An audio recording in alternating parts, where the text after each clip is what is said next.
naza toujours na esengo koyeba ke bozalaka toujours ebele kolanda biso na www.botestv.com na émission na bino Botes Musique. Botes Musique kaka ndenge tolobaka, c'est une émission où il lakisaka bino ndenge ba artiste na biso ba se comportera sur le plan musical. Et lelo to yambeli bino moko ya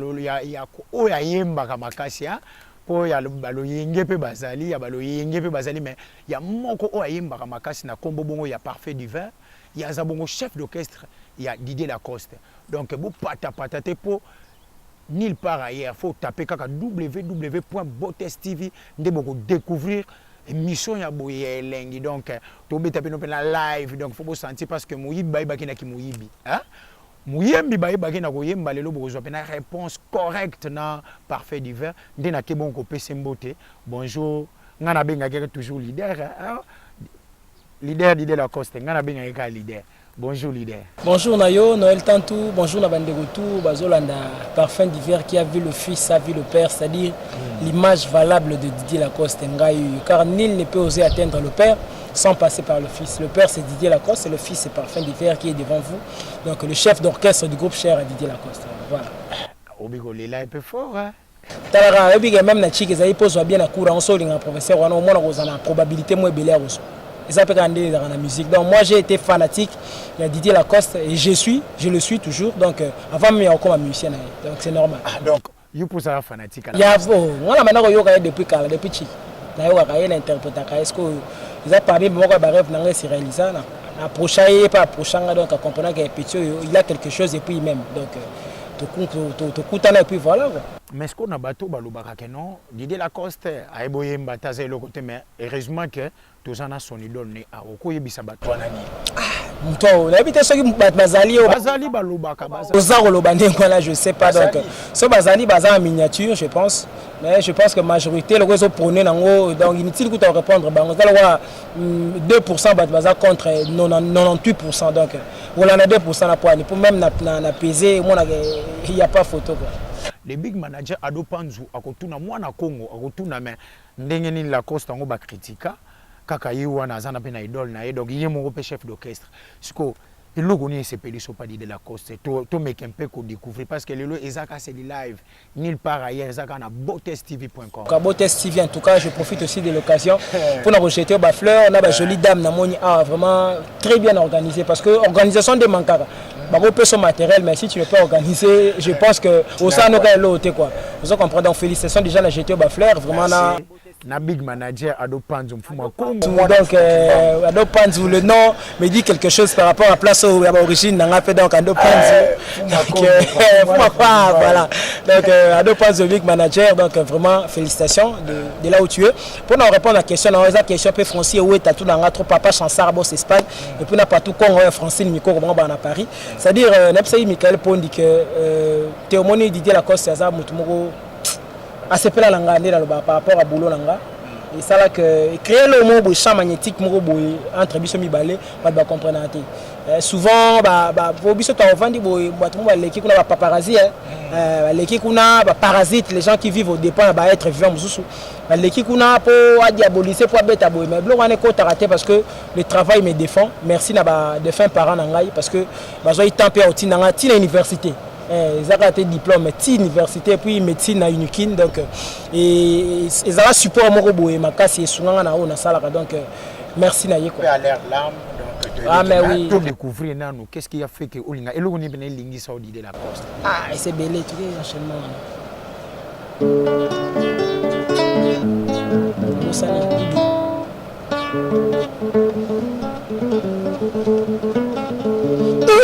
kalundame atame sita musapa inga yo tanganga ruf masizola mazenga kunga kula simombongo ngeme pesa na Jose Mukebonga ngeme pesa na dese mutana mamema mikabula na mangu ya balunda ke pesa ka toto vaza bodingoma yo da kitile hota fasiele nadugulele edidi ye Lacoste mukayande mindoti na mindoti kaka mindoti na nde foti nalali na butu na kolota kitoko na yota nalali na butu na komona saye Michel Pantu kitoko na kobenganga chaque couleur nakeye mwasala blandi na mpemba na ndenge tomesana kama natunata Nicole kikaka kotela ngai yo tominyenga lembi ya eyi bavumano kamata oya de découvrir qu'aux appels donc parce que au sali biso moi rétrospective donc to sepeli vraiment makasi et lelo batu bazolo baloba mingi que aujourd'hui au Congo il y a que des polémiques rien que le polémique na évité et le peut comment un système ya koyeba orchestre il a peu surprise peut-être ya na surprise mais to yi bakapé comme orchestre dire la costité loko la yo chef d'orchestre ozawana on peut mieux placer va to paraphraser vraiment on a mieux placé pour nous orchestre la coste comme on a encore sangisa bien non je pense que oui moni époque n'époque ça la maramnango jadis ba combo orchestre ina ba combo bani lelo pe maramusu pe ya ça dit le changer tactique donc tactique comment orchestre za na combo ya mukolo nango donc son orchestre na mukolo nango Michael Pondi donc combo orchestre na pe Michael Pondi c'est-à-dire ba tactique changer vu pe maramusu pe ba kuluta so ba lelo ba moni c'est-à-dire yebi mon abiso mutema bezali pour te la vérité ndé kuluta so waze ko loba donc quand tu veux t'attaquer dans l'orchestre on comprend maintenant est-ce que on s'attaquer dans Noël tant aux combo orchestre na donc tu t'attaques directement à la personne et on ba tactique changer autant yo que côté spirituel le fina c'est que combo orchestre todo pas orchestre wana ils mingi ba okeni na combo orchestre siko lelo okeni na combo orchestre ndeni wala combo mutu individu donc échange tactique donc l'essentiel ils ont rendement tous au bateau c'est ce qui compte donc ils ont continué à la coste yango wana comme Didier Lacoste déjà donc c'est déjà un grand nom donc voilà Skoyo il y a des polémiques moi je peux dire inutiles parce qu'aujourd'hui pourquoi je le dis inutile parce qu'aujourd'hui featuring les osala bateau entre neti ba Nigeria bango na bango basalaka musique na bango matali kolo malgré baka na rythme ndombolo mais chez nous ici tellement nous avons cette identité mais tout qui n'est pas polémique moko inutilement en tant que artiste congolais qu'est-ce que tu peux dire par rapport à ça ouais donc Talara Romeo Bis na Christian Pin qui va sur image donc défaté blague était beau test en avant na Laetitia Pin passe ali ah là là camera woman suka na kati bana mibana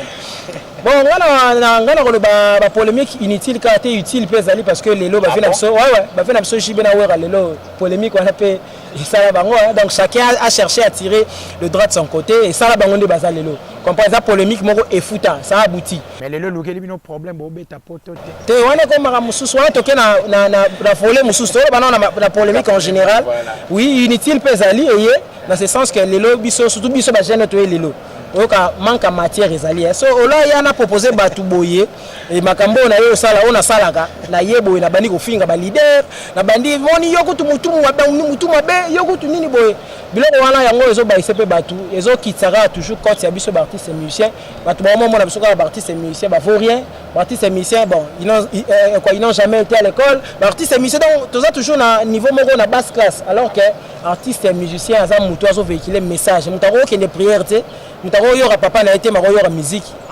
édifié tu vois donc voilà quoi Boscoyo bah polémique inutile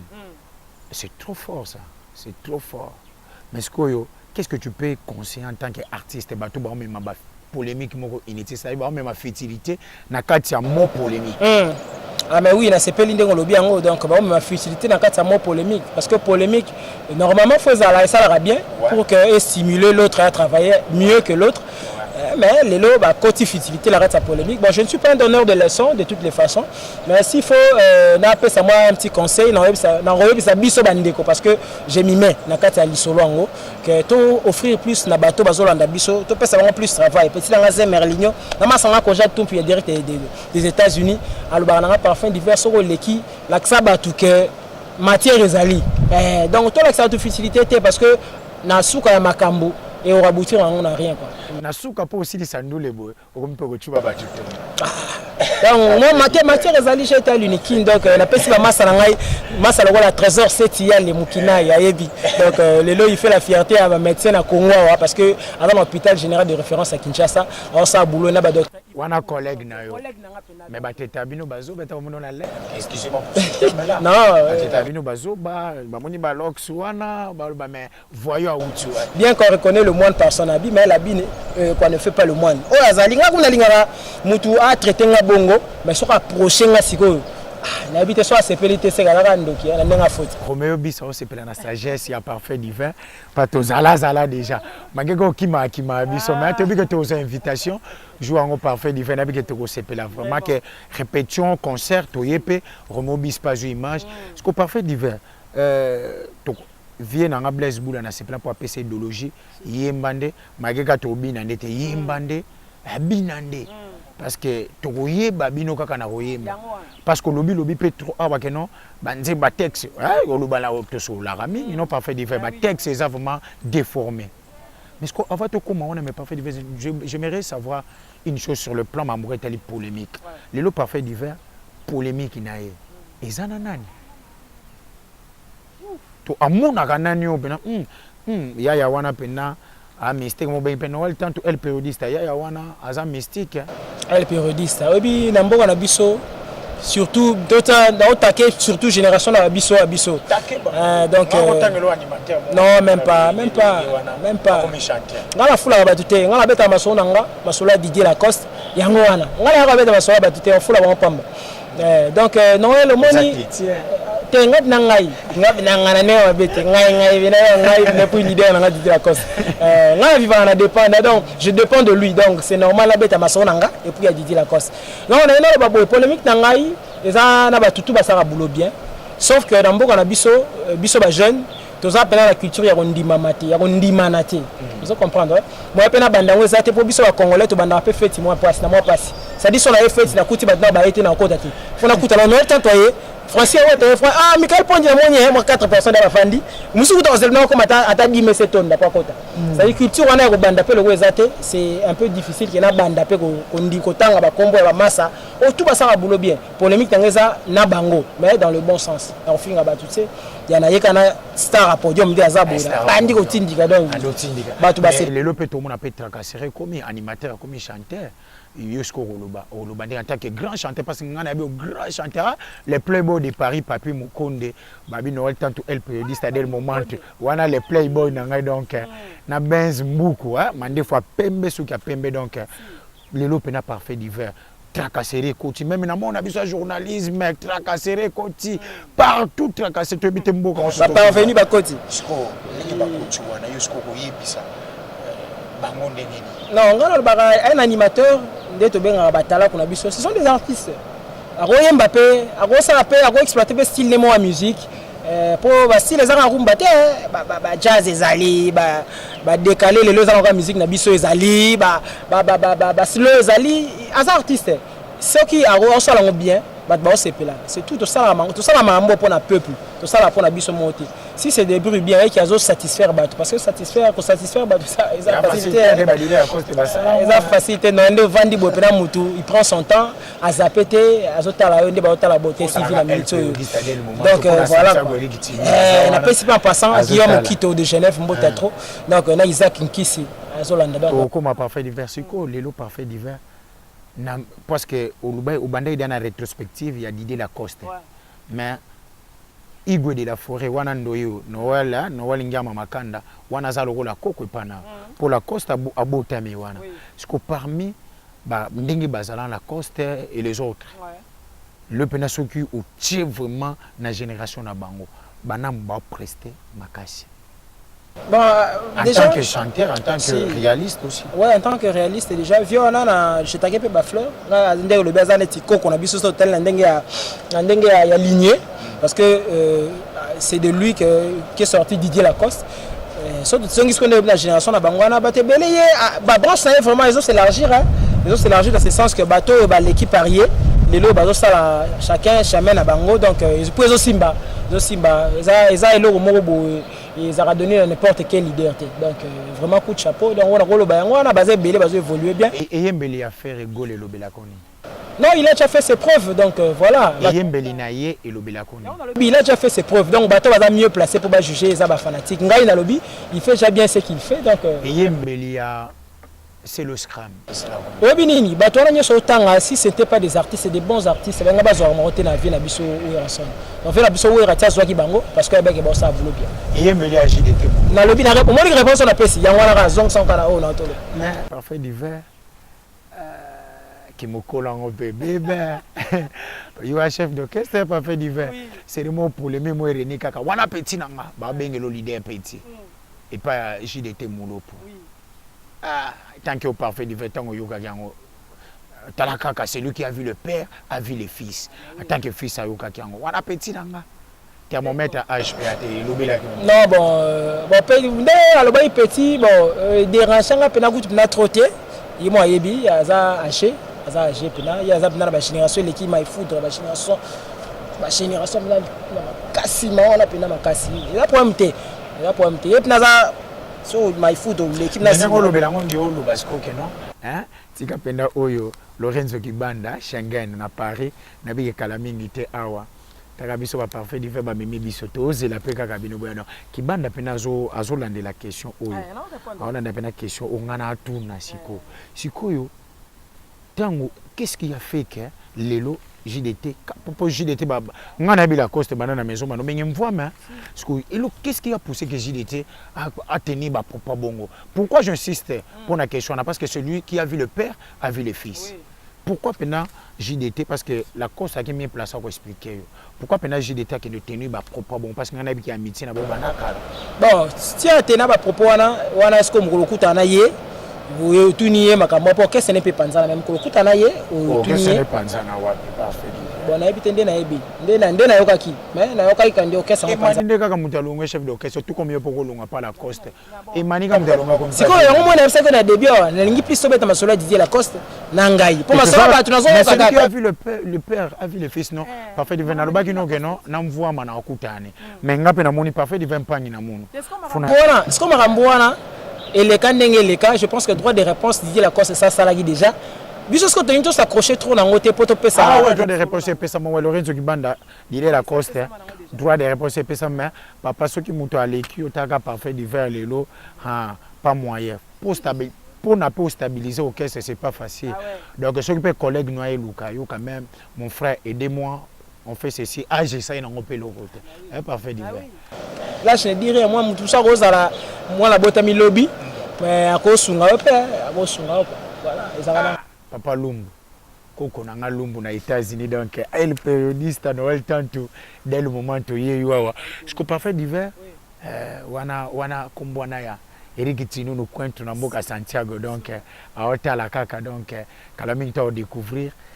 ma solo kitoko oya Botes TV na émission nango Botes musique parfait d'hiver au lobby pe minga. Il y a un lobby trop là. Ce qu'on a eu, oui, mais apparemment, il y a Didier Lacoste. Artiste, n'est pas. Qui est pas pour mon nom, artiste, à des mythes. Au Kosoli.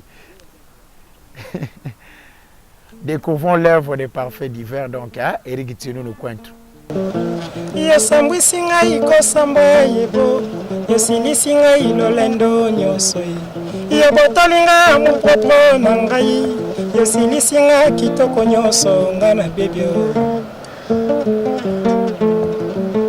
tovandaki na yo na kati ya lipala tozwanaki matata na mabulu na yo bato nyonso bamonaki mabe na yo okangi bisako kei nasali yo nini